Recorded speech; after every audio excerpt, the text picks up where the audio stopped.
tadi saya bilang ini kan dunia investasi ya, bahwa ketika kita bicara investasi maka ada uncertainty, ada ketidakpastian.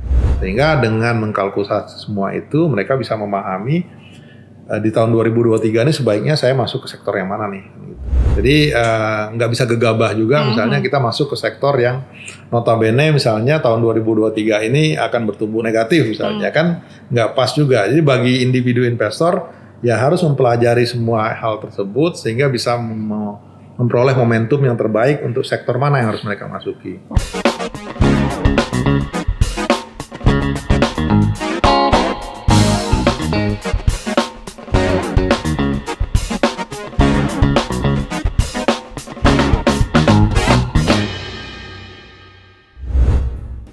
Sobat Bisnis, berjumpa kembali bersama saya Ririn Oktaviani di podcastnya Bisnis Indonesia. Sobat Bisnis, saham ini sekarang saat ini menjadi instrumen investasi yang semakin banyak diminati, khususnya adalah milenial. Meski begitu, tantangan untuk kemudian melakukan edukasi dan juga literasi ini masih menjadi tantangan tersendiri bagi milenial investor ini. Nah, meski begitu, pandemi COVID-19 sudah kita lewati, tapi beberapa emiten masih tetap berjuang untuk dapat perkasa di lantai bursa. Meski begitu juga sejumlah emiten juga tetap menunjukkan prestasinya. Lantas apa saja kemudian prospek dan juga tantangan ke depan di tahun 2023? Kita akan membahasnya langsung bersama dengan Pak Samsul Hidayat selaku Direktur Eksekutif Asosiasi Emiten Indonesia. Ya. Apa kabar Pak? Baik. Ini 2023 sudah berada di depan mata ya Pak ya. Udah berjalan bahkan ya Pak ya. Tapi kita akan mengulas sedikit Pak di tahun 2002 kemarin bahwa memang sempat diwarnai dengan prestasi-prestasi, tapi juga ada juga nih emiten-emiten yang harus roller coaster nih Pak. Bisa dijelaskan secara singkat Pak ulasan dari 2023 kemarin? 2022 ya? 2002 kemarin. Oke, 2022. Saya kira apa yang terjadi di tahun 2022 adalah refleksi dari kondisi yang kita alami, bahwa selama 3 tahun terakhir mulai dari 2020, 2021, dan sebenarnya harapannya di 2022 awal itu kita sudah bisa bangkit karena pandemi sudah mulai berkurang. Ternyata kekhawatiran terhadap pandemi ini masih terus menghantui sebagian kita karena PPKM pun saat itu masih diberlakukan. Sehingga dunia usaha saya kira masih menghadapi kendala dalam terutama terkait masalah rencana mereka untuk berinvestasi ya, artinya untuk mengembangkan kegiatan usaha karena masih ada uncertainty waktu itu. Walaupun beberapa sektor misalnya memperoleh gain dari kondisi tersebut, misalnya sektor kesehatan, kemudian sektor teknologi waktu itu karena orang semuanya di rumah gitu ya. Teknologi. Nah, namun demikian saya kira apa yang terjadi di 2022 ini juga kita dihantui dengan banyak sentimen. Artinya pasar modal dalam hal ini harus merespon banyak isu-isu yang dikembangkan oleh para ahli, para pemegang kebijakan bahwa kita itu harus waspada terhadap kemungkinan akan adanya resesi di tahun 2023. Juga kita menghadapi misalnya era tingkat bunga tinggi nih. Jadi tingkat bunga tinggi ini sebenarnya masih terus berlanjut ya Pak ya? Artinya dimulai dari tahun 2002 sebenarnya kan. Artinya ketika Federal Reserve di Amerika mulai menaikkan tingkat suku bunga untuk meredam untuk memenuhi tingkat inflasi yang tinggi, maka sebenarnya orang impact-nya adalah suku bunga. Jadi inflasi itu impact-nya suku bunga. Nah, suku bunga yang tinggi akan berhadapan head to head dengan investasi di equity. Artinya kalau misalnya orang menyimpan uang lebih baik maksudnya menyimpan uang akan lebih secure dari sisi investasi dibandingkan dengan investasi di equity, maka equity akan berhadapan dengan kenaikan tingkat suku bunga. Nah, ini yang dihadapi oleh pasar modal ya. Tapi juga akan ada switch. Jadi switch dari equity to debt ya. Debt artinya orang juga berpindah dari equity, misalnya kalau di Indonesia pada pindah ke government bond atau misalnya corporate bond. Nah ini yang menyebabkan terjadinya semacam fluktuasi di pasar modal, maksudnya di equity market. Walaupun beberapa saham menunjukkan performance yang sangat baik sehingga mereka tetap bertumbuh dengan baik sepanjang tahun 2022. Walaupun secara makro kita lihat at the end of di akhir tahun 2022 market kita tumbuh negatif 4% ya. 4% dan di tengah perjalanannya terjadi fluktuasi dari pergerakan harga saham. Walaupun pernah juga mencapai angka tertinggi indeks di tahun 2022. Nah, semua ini merupakan terjemahan dari atau saya kira semua ini merupakan gambaran dari bagaimana sebenarnya kondisi ekonomi secara keseluruhan di tahun 2022 dan impact-nya terhadap pasar. Kalau kita menyebutnya pasar modal artinya semua instrumen. Tapi kalau kita mau nyebut pasar modal yang saham, berarti kita menyebutnya pasar modal untuk equity market. Equity market gitu ya Pak. Pak, tapi kita melihat bahwa saat ini kan kemudian di pasar global resesi masih kemudian menjadi perbincangan juga. Bahkan di pekan ini kenaikan suku bunga masih dilakukan oleh Bank Eropa dan juga Inggris gitu kan Pak. Disusul juga oleh Bank Indonesia juga tetap masih melakukan kenaikan suku bunga gitu. Tapi juga ada pesan-pesan juga untuk melakukan kewaspadaan dan juga hati-hati. Nah ini kemudian di prospek 2023 apakah kemudian di pasar modal sendiri juga sudah akan fluktuasinya tuh tidak seperti di tahun 2022 atau akan seperti apa? Akan ada alignment ya, alignment atas kondisi yang terjadi. Jadi sebenarnya ketika misalnya para pelaku pasar, para pemangku kepentingan di industri pasar modal juga serta para praktisi, investor, semua akan melakukan alignment atas kondisi sekarang. Nah, perusahaan-perusahaan yang tercatat di PT Bursa Efek Indonesia terutama sebenarnya juga bisa menjanjikan tingkat imbal hasil yang cukup baik dari sisi dividen. Dari beberapa perusahaan kalau kita lihat juga bisa memberikan dividen yang cukup baik. Ya kan? Nah, ini sebenarnya kuncinya adalah bahwa akan ada semacam readjustment dalam kalkulasi investor terkait instrumen investasi yang akan mereka masukkan. Tapi anyway tadi saya katakan bahwa switch-nya adalah dari pasar modal misalnya dari ke equity market ke bond market ya kan. Kemudian bisa saja ini berkembang berpindah misalnya ke currency atau ke time deposit ya kan. Jadi ini merupakan alignment yang akan dilakukan oleh investor mencari mana celah-celah yang paling baik dari sisi return yang lebih baik maupun dari sisi keamanan berinvestasi. Itu sih kira-kira. Pak, tapi kan yang menarik ini 58,7% sekarang ini adalah pelaku investor sendiri di pasar modal adalah milenial nih Pak. Sedangkan tantangannya sendiri aja melakukan edukasi. Tadi Bapak sempat menyatakan bahwa harus menimbang nih mau investasi di saham atau kemudian di reksadana dan lain sebagainya. Ini edukasi-edukasi yang juga dilibatkan oleh para asosiasi sendiri apa kemudian juga turut serta melakukan edukasi kepada para investor-investor muda ini Pak? Iya, edukasi itu kan proses panjang ya, bukan sehari 2 hari. Jadi saya kira ini bagian dari pembelajaran. Jadi setiap hal yang terjadi, setiap situasi yang terjadi itu bagian dari pembelajaran yang bisa disampaikan kepada investor.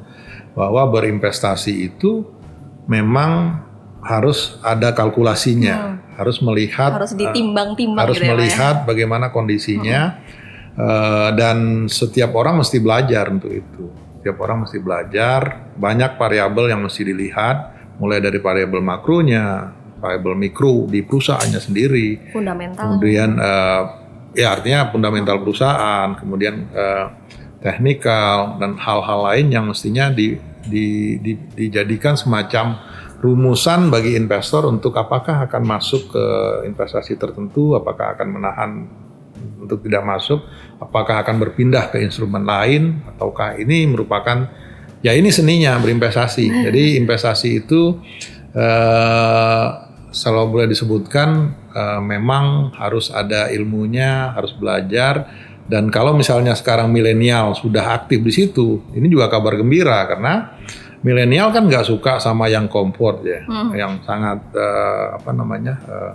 membosankan misalnya. Kalau milenial kan kalau naruh uang misalnya di bank kan itu saving. Jadi saya sebutkan bahwa antara menaruh uang di perbankan dengan berinvestasi itu beda. Itu saving sama investasi. Nah kalau saving artinya ya aman-aman aja. Artinya akhir tahun ya saya dapat bunga misalnya 3-4% dari jumlahnya. Kalau investasi saya bisa dapat positif, bisa dapat negatif. Kalaupun positif bisa 3%, bisa 5%, bisa 10%. Kalau negatif misalnya ya bisa rugi. Nah untuk menghindari rugi ini yang mesti dipelajari, mencari saham-saham yang benar-benar bisa menghasilkan return yang terbaik menurut ukuran mereka, menurut ukuran para milenial. Dan ini kabar gembira saya kira ketika milenial sudah masuk dan aktif berinvestasi di equity market. Karena ini yang dilakukan bertahun-tahun, kita ingin mengembangkan market ini dengan mengedukasi banyak pihak. Kalau kita lihat misalnya Bursa Efek Indonesia sudah membuka galeri sekian banyak di seluruh Indonesia. Semua perusahaan efek juga membuka upaya mereka mendekati para milenial. Ada banyak-banyak program juga yang kemudian disasar ya Pak ya. Juga sebenarnya untuk membuat ketahanan dari market kita tuh menjadi lebih baik. Kenapa? Karena kalau ini dikuasai oleh satu pihak saja, maka satu kelompok saja, maka marketnya akan cenderung berfluktuasi karena keputusannya diambil oleh kelompok investor. Sepihak saja gitu ya Pak ya. Pak tadi bicara soal seni untuk melakukan investasi.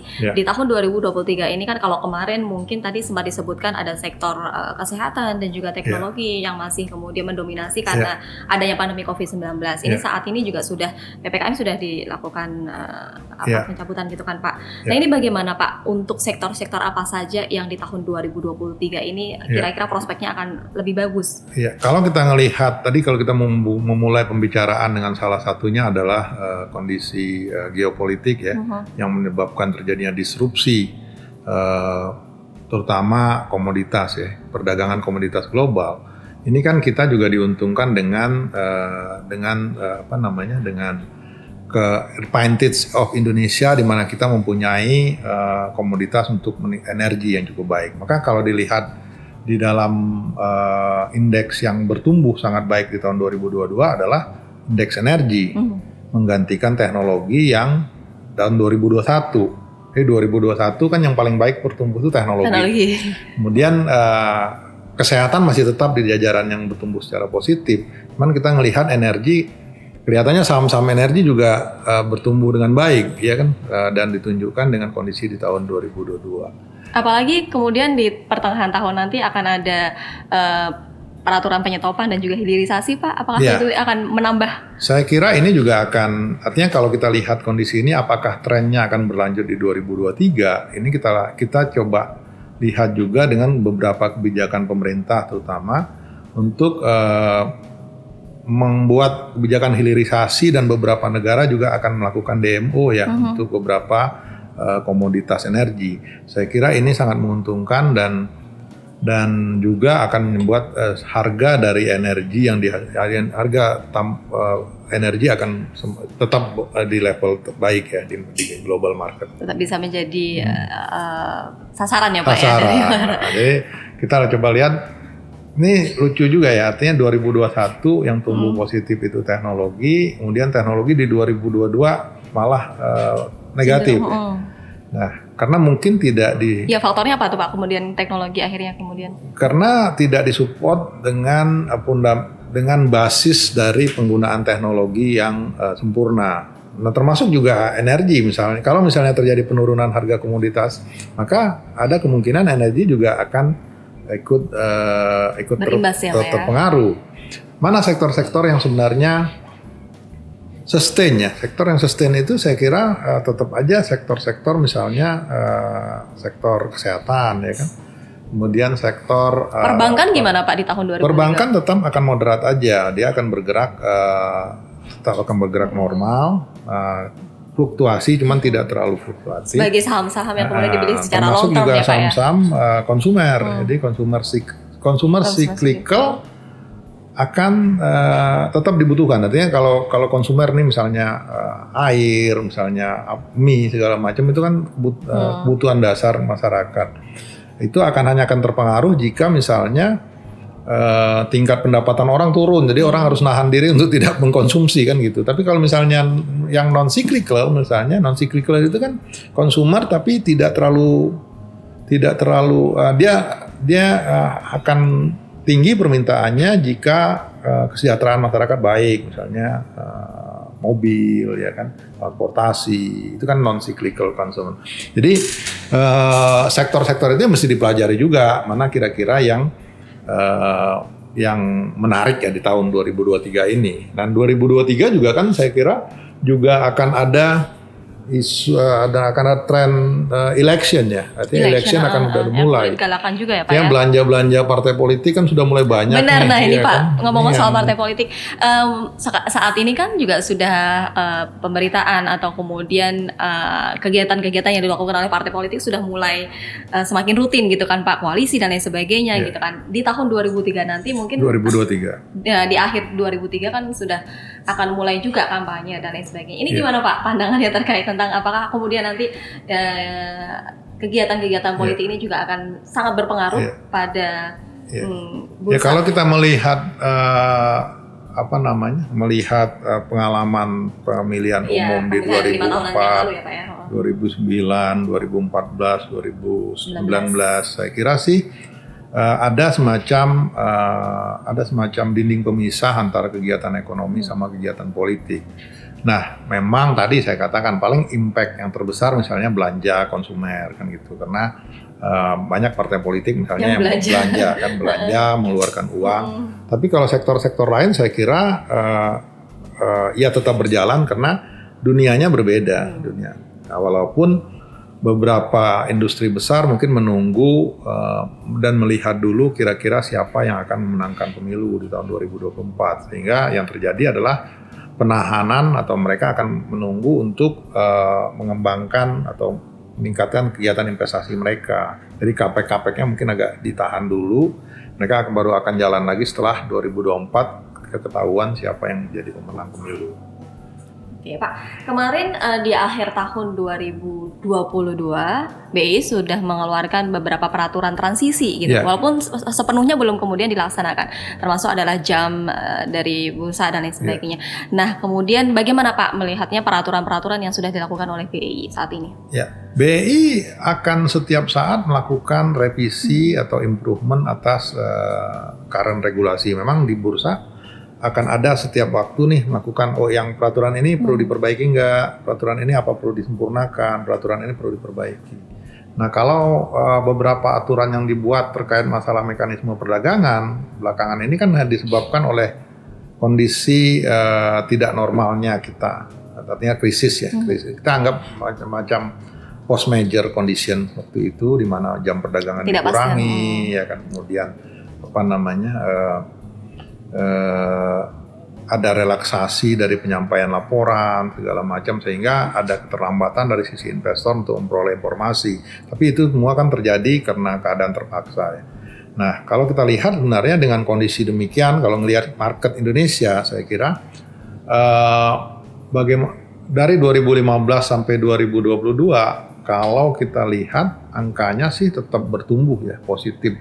Jadi kalau misalnya nilai transaksi harian, saya lihat data yang ada menunjukkan kita tumbuh 14%. Kalau market kapitalisasi dari 2015 sampai 2022, kita tetap bertumbuh sebesar 10%. Jadi market Indonesia boleh dikatakan terus berkembang dari waktu ke waktu, terus bertumbuh dari waktu ke waktu. Dan kalau melihat tren itu, maka di 2023 pun tetap akan bertumbuh ya tetap Pak? Akan bertumbuh, karena lihat grafiknya semua bertumbuh positif, nggak ada yang negatif. Nah, termasuk juga pertumbuhan jumlah perusahaan yang mencatatkan diri. Ya, Pak, ya? Oke. Ngomong-ngomong soal perusahaan yang akan melantai, bahkan di Januari sama Februari ini jumlahnya sudah mungkin 20 ya Pak ya? Yang catatan saya ngelihat ada 49 di akhir tahun di pipeline-nya Bursa Efek Indonesia ya. dan ada beberapa juga yang sedang berproses gitu. Nah ini kemudian jika kita berkaca juga pada emiten-emiten yang baru melantai di tahun 2022 kemarin dan ini juga ada perusahaan-perusahaan yang sedang mengantri untuk melakukan IPO sendiri. Bagaimana nih Pak untuk kemudian prospek dari emiten-emiten baru ini ke depannya? Karena kan juga kita lihat di tahun 2022 ada nih beberapa emiten yang melantai kemudian berhasil dengan capaiannya. Ada juga yang roller coaster Pak. Ini gimana? Ya memang tadi saya bilang ini kan dunia investasi ya, bahwa ketika kita bicara investasi maka ada uncertainty, ada ketidakpastian. Nah di dunia usaha juga mungkin demikian, ada beberapa misalnya perusahaan yang terdampak misalnya oleh kondisi COVID-19 atau terdampak misalnya dengan biaya modal yang cukup besar ya kan karena kenaikan tingkat suku bunga. Jadi beauty-nya di pasar modal ya demikian, artinya dunia ini tidak berjalan seperti yang kita nggak selalu berjalan seperti yang kita harapkan. Kita harus mengkalkulasi kondisi-kondisi tertentu.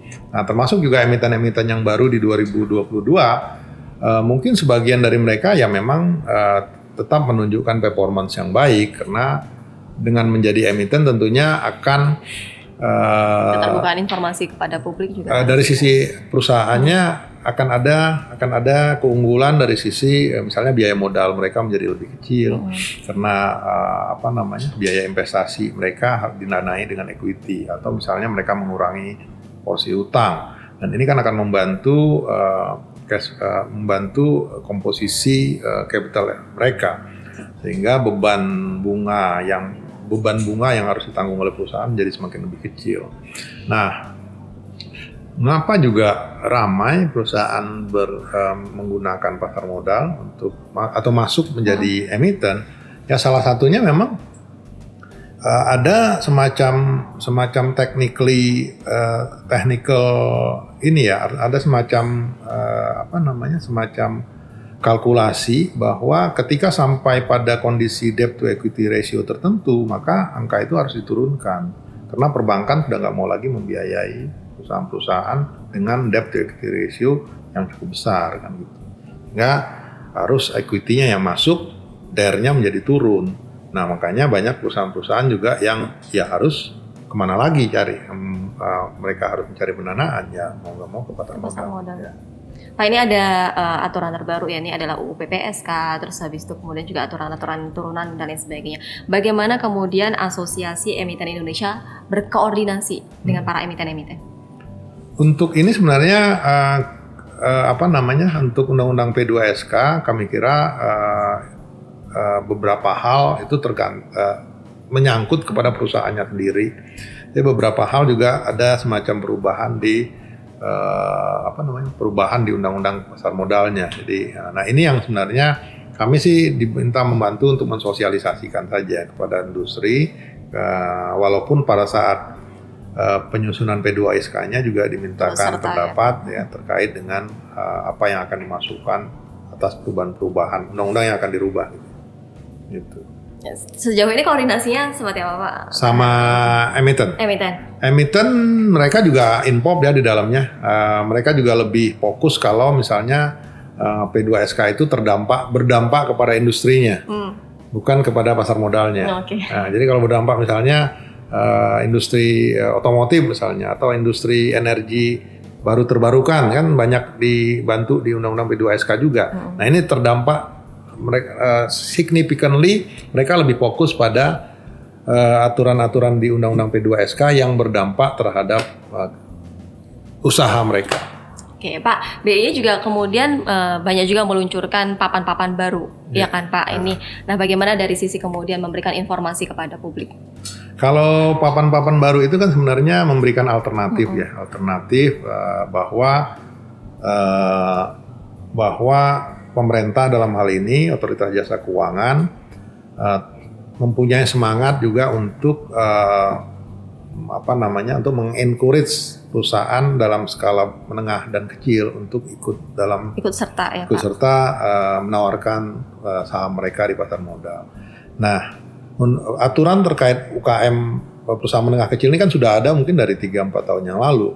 Hanya saja memang papannya belum ada yang mencocokkan kan itu. Makanya BI dalam hal ini membuat papan baru Kategorisasi, untuk perusahaan. kategorisasi, Jadi ada kanalisasi untuk perusahaan-perusahaan menengah kecil ketika mereka berinvestasi, ketika mereka dicatatkan di Bursa Efek Indonesia. Sehingga kemudian bagi para investor untuk melihatnya semakin mudah gitu ya Pak ya? Investor akan semakin clear bahwa kalau menurut saya semakin kecilnya perusahaan atau semakin menengah, ada potensi akan memperoleh return yang sangat besar, tapi ada potensi juga untuk kehilangan investasi karena perusahaan yang kecil mungkin belum stabil dari sisi mereka punya kegiatan kan gitu. Sehingga ketika mengelompokkannya dalam papan tertentu, investor harusnya sudah memahami, oh ini resikonya cukup tinggi.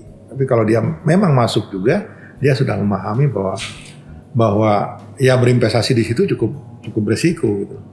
Kan itu yang ingin disampaikan oleh Bursa Efek Indonesia, bahwa resikonya kalau papan utama mungkin begini, papan pengembangan begini, dan papan menengah kecil juga mungkin resikonya cukup besar bagi investor. Tapi dengan imbal hasil, kalau untung juga mungkin lumayan besar kan gitu. Karena kalau kita lihat misalnya perusahaan-perusahaan yang sekarang menjadi raksasa dunia kan dimulai dari perusahaan menengah kecil. Ya kan? Kalau kita bicara misalnya Apple, ya kan, Microsoft, Google, ya kan. Ini juga perusahaan-perusahaan yang dimulai dari usaha kecil menengah. Ketika masuk ke pasar modal juga market cap mereka juga masih kecil gitu ya, kecil Pak, sekali bertumbuh ya Pak ya. Makanya mereka kalau misalnya perusahaan-perusahaan itu nggak ada yang dicatatkan di NYSE di New York-nya, banyak kan dicatatkan di Nasdaq, karena Nasdaq yang memfasilitasi waktu itu ya usaha menengah kecil. Sama halnya juga apa yang kemudian dilakukan oleh BEI. Nah, sama harapannya perusahaan-perusahaan yang menengah kecil yang juga sudah diatur oleh aturan OJK ini ya juga menjadi lebih besar nantinya, lebih menjadi besar dan ya demikian kan gitu. Tapi kan nggak semuanya akan jadi lebih besar. Artinya, itu tadi melihat kan dari tidak sisi semuanya akan jadi lebih besar. Ini kejelian investor melihat mana perusahaan yang paling berpeluang untuk menjadi besar nanti. Oke, Pak, pesan-pesan khusus nih Pak untuk para investor yang akan bergeliat nih melakukan investasi di tahun 2023. Ya, saya kira untuk 2023 tadi bahwa kita mesti memahami dinamika yang terjadi.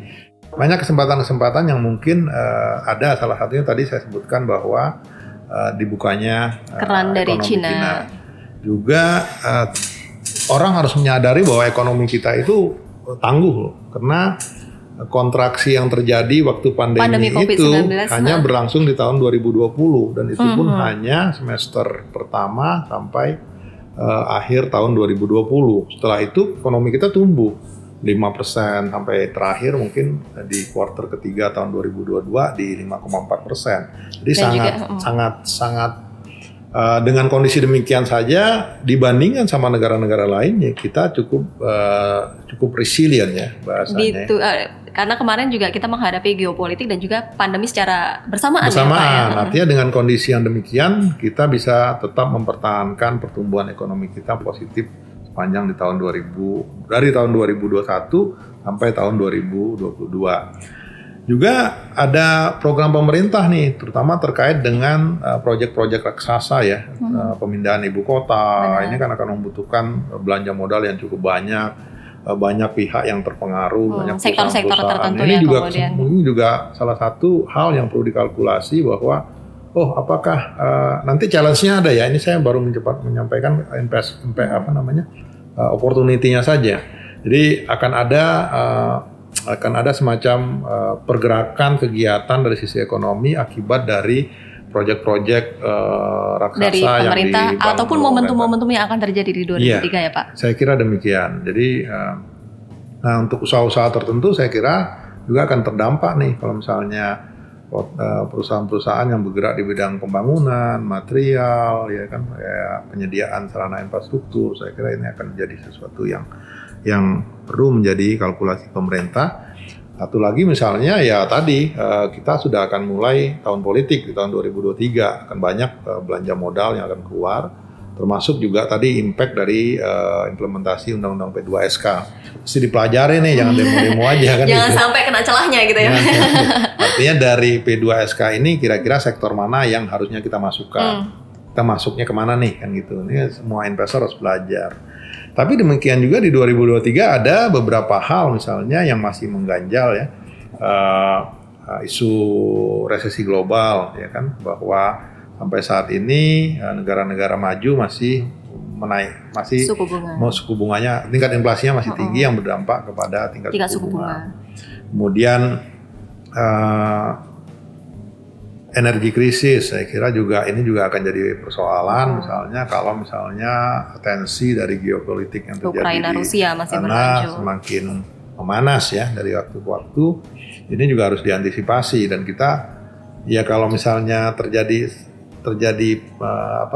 extension dari situasi geopolitiknya di Rusia Ukraina, ya saya kira ini bagian dari post major juga yang nggak bisa dikalkulasi ya. Siapa yang bisa mengkalkulasinya? Kemudian termasuk juga misalnya masih perlu diwaspadai.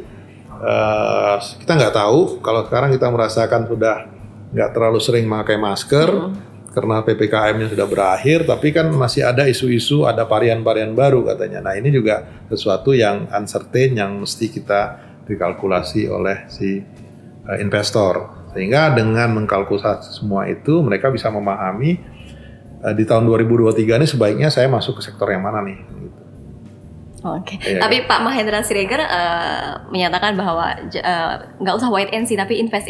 Nah menurut Bapak apakah kemudian 2003 ini invest atau tetap wait and see Pak? Ya saya kira semua orang yang langsung terpengaruh dampak uangnya harus kalkulasi dulu, karena kan kalau kita maksud saya invest yes, cuman kemana investnya ya kan? Jadi nggak bisa gegabah juga misalnya kita masuk ke sektor yang notabene misalnya tahun 2023 ini akan bertumbuh negatif misalnya kan nggak pas juga. Jadi bagi individu investor ya harus mempelajari semua hal tersebut sehingga bisa memperoleh momentum yang terbaik untuk sektor mana yang harus mereka masuki. Oke. Ya kan misalnya kalau kita berani spekulasi bahwa krisis energi akan menjadi sesuatu hal yang berat di tahun 2023, maka kita bisa berinvestasi di komoditas-komoditas energi kan, sehingga harapannya kan penjualan energi akan menjadi lebih baik tahun 2023 dan semakin cuan lagi gitu. Semakin cuan lagi. Jadi saya kira benar invest, cuman invest yang cerdas, invest yang memperhitungkan variabel-variabelnya, jangan juga. Nah makanya selalu mengedukasi diri, jadi literasi semua Pak ya. mengedukasi Benar sekali. Dan memang kemudian kalau seandainya mau melakukan invest tetap harus dibarengi dengan literasi, edukasi, dan juga melihat dari sentimen-sentimen yang ada di tahun 2003 ini. Begitu ya Pak? Saya kira tidak hanya di kelas ya, pembelajarannya juga termasuk apa yang terjadi di lapangan setiap hari ya. Jadi ada kan sebenarnya teoritis, jadi ilmu teoritis, tapi yang nggak bisa ada kelasnya itu pelajaran praktis. Jadi praktis apa yang terjadi di lapangan kadang-kadang bisa berbeda dengan apa yang dipikirkan dalam teori. Secara teori gitu. Kan gitu. Ngobrol dengan pakarnya itu juga salah satu yang dasar bicara dengan orang-orang yang sudah berpengalaman misalnya dalam dunia investasi. Ini juga sesuatu yang perlu dilakukan oleh investor-investor kita. Okay. Terima kasih sekali Pak atas ulasannya. Sama-sama Mbak. Di tahun 2023 ini tentunya harus berinvestasi yang cerdas. Iya. Dan inilah podcastnya Bisnis Indonesia. Sampai jumpa di episode selanjutnya.